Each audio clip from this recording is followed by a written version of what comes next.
Assalamualaikum warahmatullahi wabarakatuh.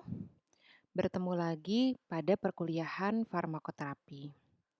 Bersama saya apoteker Valentina Metasri Kartika. Kali ini kita akan membahas tentang penyakit ulkus peptik atau biasa dikenal dengan istilah internasionalnya adalah PUD atau Peptic Ulcer Disease. Ini merupakan pertemuan terakhir sebelum UAS. Mudah-mudahan apa yang akan saya sampaikan di sini dapat dipahami oleh mahasiswa semua, ya. Nah, peptic ulcer disease atau PUD itu apa sih? PUD itu kalau kita lihat di sini ya, dari gambar ini adalah terjadinya ulcer atau terjadinya lecet atau terjadinya luka di daerah gastrointestinal, ya. Kalau kita lihat ini lukanya dari mukosa sampai ke submukosa. Nah, ini daerah perut ya. Jadi ulcer itu ada yang di daerah gastrik atau di daerah lambung, ada juga yang di daerah duodenum.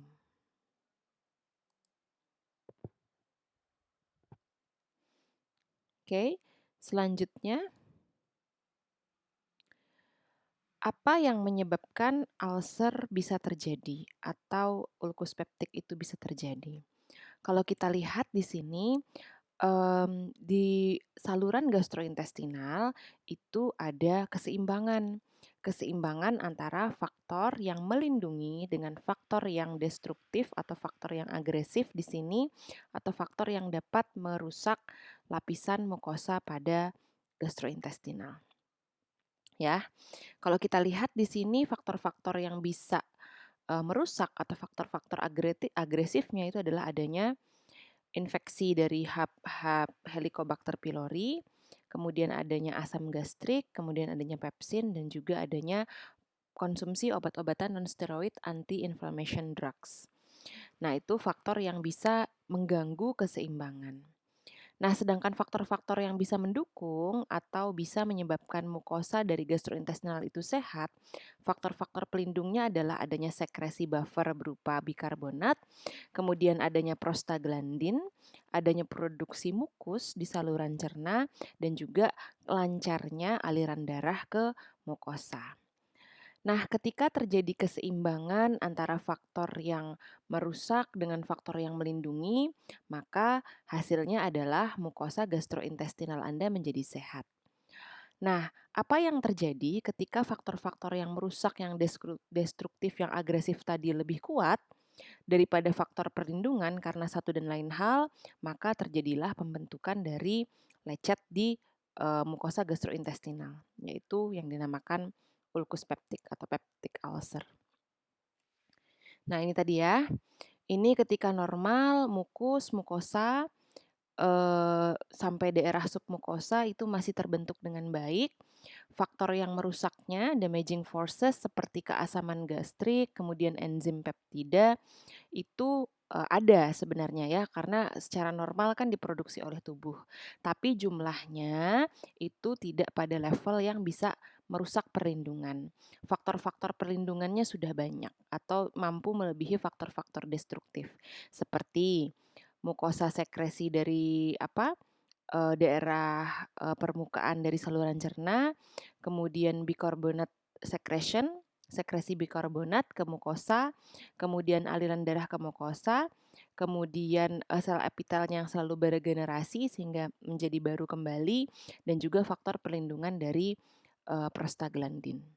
Nah, ketika injury atau ketika faktor yang merusak itu lebih banyak, disebutkan tadi ya, sudah ya, infeksi Helicobacter pylori, penggunaan NSAID plus aspirin, plus merokok, plus mengkonsumsi alkohol, kemudian terjadinya hipersekresi dari asam dan juga GERD, ingat pertemuan kemarin tentang GERD, itu dari faktor yang luar atau dari faktor dalam, iskemik, shock, sehingga aliran darah ke mukosa itu terhambat, kemudian penundaan kecepatan pengosongan lambung dan juga faktor-faktor lain dari individu itu sendiri juga ada.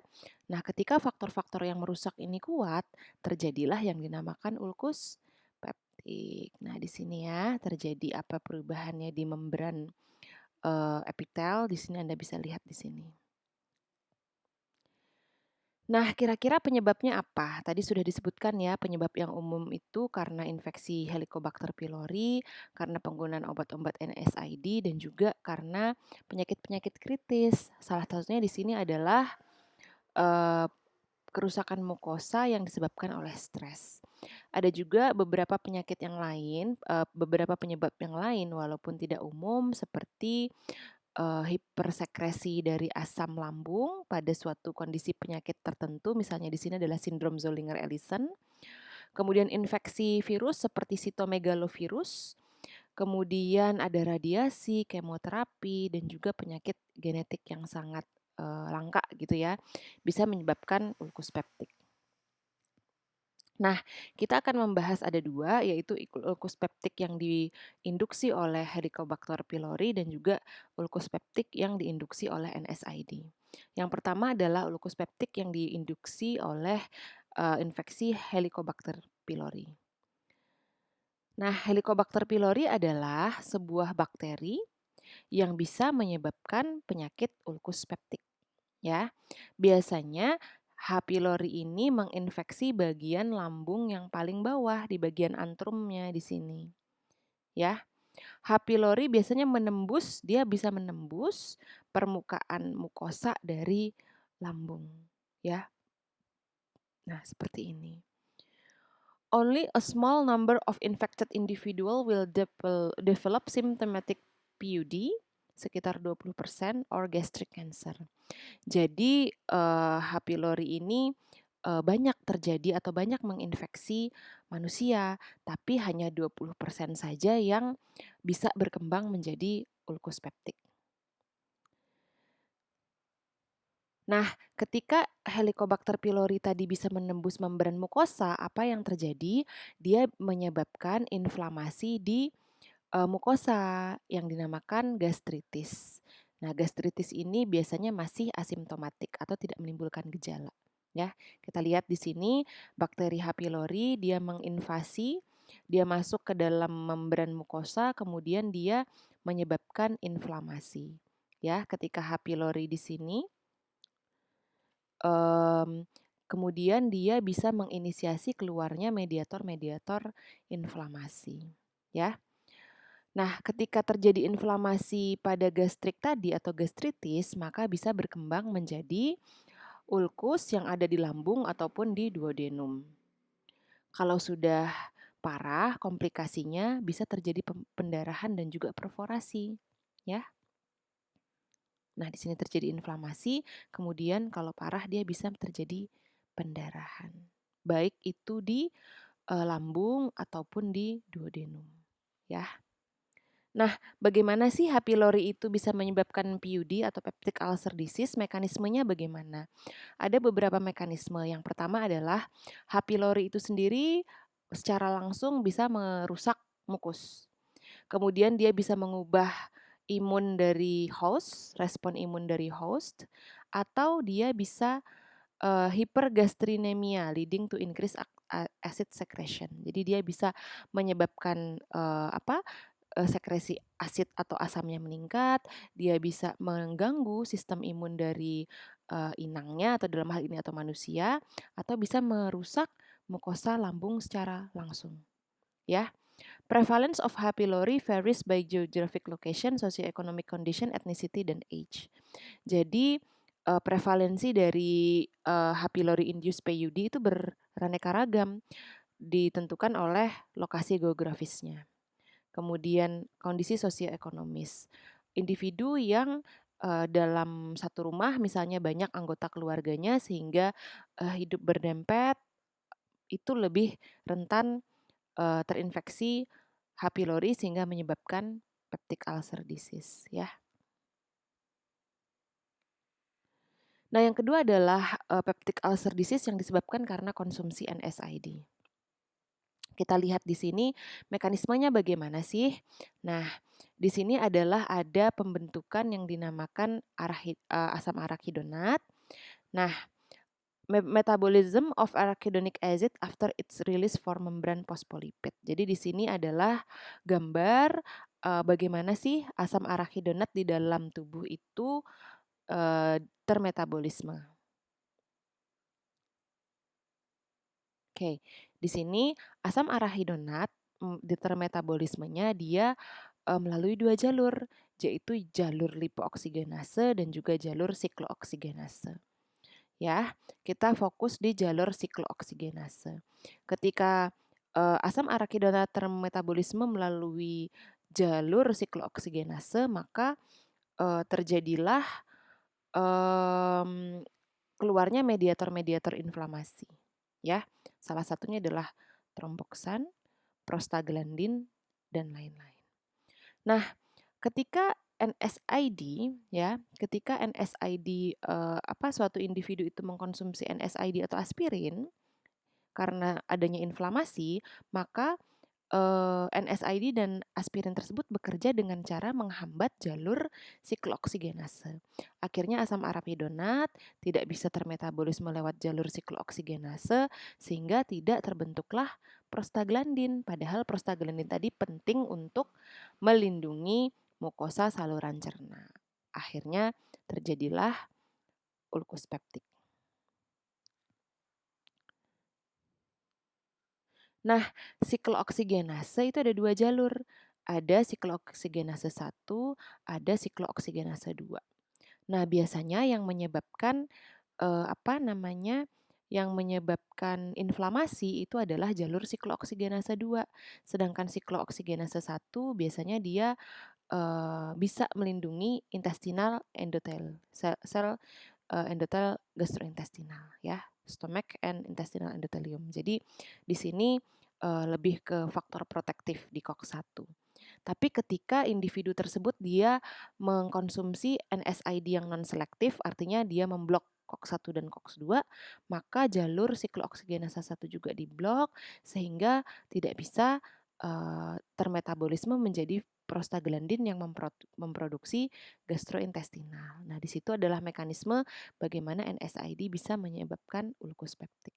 Ya, maka kadang salah satu solusi ketika pasien membutuhkan NSAID tapi mempunyai kontraindikasi ulkus peptik adalah memilih NSAID yang selektif COX-2 inhibitor. Jadi dia selektif hanya menghambat jalur siklooksigenase 2.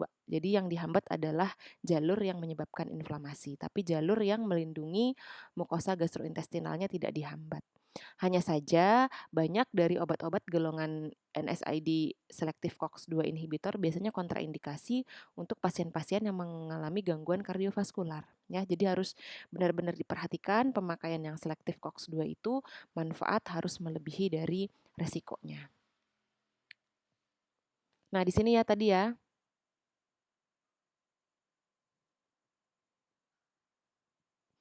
NSAID induced peptic ulcer disease.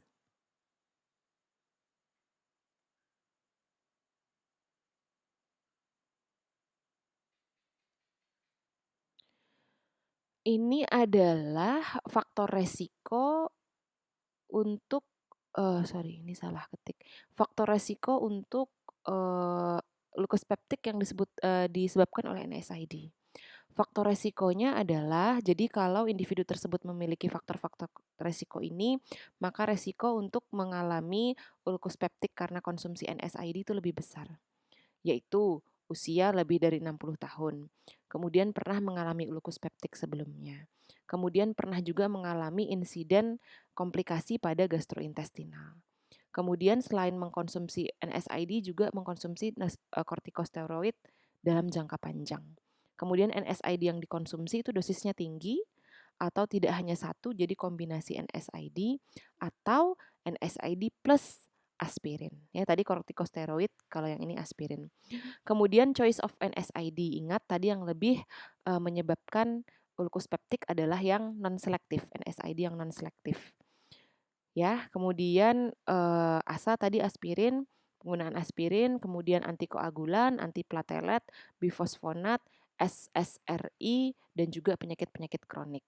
Itu yang sudah established. Artinya risk factor ini, faktor resiko sudah established itu sudah diakui bahwa memang ini adalah faktor resiko untuk NSAID induced peptic ulcer disease.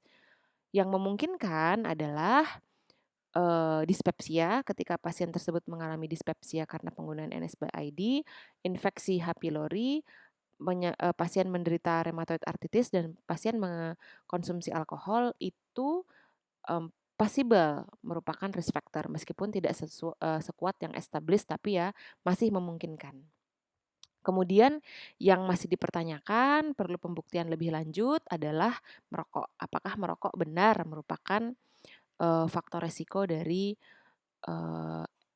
NSAID induced peptic ulcer disease. Nah, di sini ada keterangannya ya. Ketika kortikosteroid digunakan sendiri, dia tidak meningkatkan resiko dari ulkus peptik.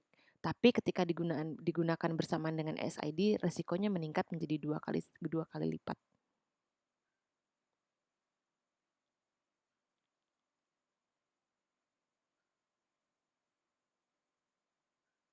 Oke. Lanjut. Nah, di sini adalah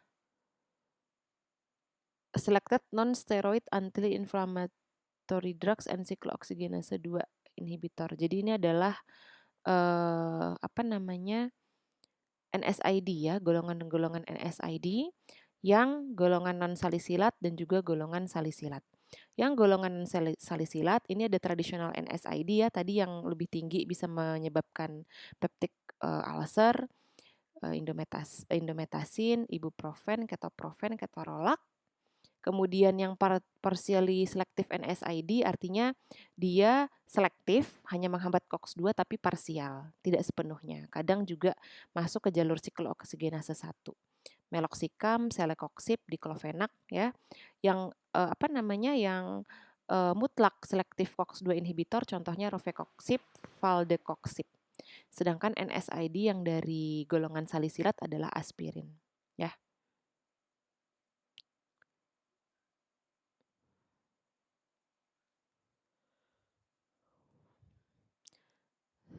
Oke. Bagaimana membedakan bahwa ulkus peptik itu disebabkan karena infeksi H. pylori atau NSAID atau stres.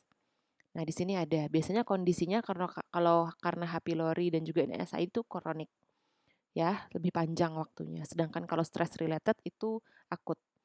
Kemudian bagian yang mengalami kerusakan kalau H. pylori kebanyakan yang di duodenum, sedangkan kalau NSAID kebanyakan dia di lambung, sama seperti stress related tadi.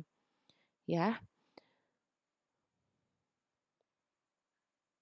Kemudian kita lihat dari misalnya gejalanya yang sering menyebabkan nyeri epigastrik itu yang karena H. pylori. Namun yang lukanya paling dalam itu biasanya yang karena NSAID. Ya, kalau yang H. pylori lukanya masih superficial, masih di daerah atas. Yang stress related juga most superficial. Nah, bagaimana dengan pendarahannya? Kalau pendarahan, kalau menggunakan NSAID yang menyebabkan ulkus peptik, biasanya pendarahannya lebih parah. Sedangkan yang H. pylori less severe atau kurang parah. Nah, bagaimana presentasi klinis dari ulkus peptik? Biasanya ada nyeri pada epigastrik, tapi yang mild saja. Oke, atau infeksi gastrointestinal bagian atas, tapi yang life threatening. Nah, itu yang secara umum. Kemudian symptoms-nya, gejala-gejalanya nyeri pada daerah perut, nyerinya seperti nyeri terbakar, atau bisa juga tidak nyaman, perut penuh, kram. Kemudian nyerinya itu biasanya nokturnal, malam, karena ritme singkardian biasanya asam paling banyak diproduksi saat malam hari.